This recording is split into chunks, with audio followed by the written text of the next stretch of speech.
Welcome to the Banker Lamp. Please enjoy the video. You're starting now. Unlock the phone and open settings, then go straight to accessibility. Once there, locate Talkback or Voice Assistant. It's often near screen readers.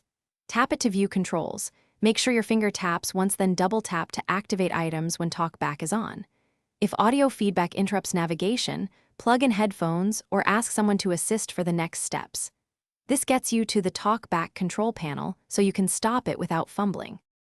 Once you're on the Talkback screen, use two-finger gestures to scroll through options. Single-finger taps only select.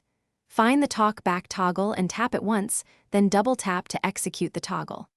A confirmation dialog appears. Read it or listen, then double-tap the turn off or OK button to confirm. Make sure to wait for the spoken confirmation to stop before navigating. This precise sequence ensures you disable the service without accidentally re-enabling gestures or developer options. After turning Talkback off, test by tapping the home screen and opening an app. You should hear no continuous spoken feedback.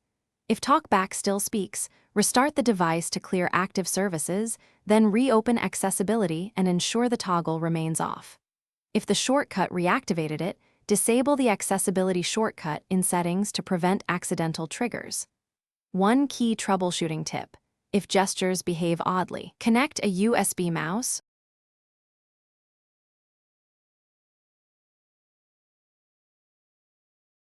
Thanks for watching. If this was helpful, leave a like and consider subscribing. See you next time.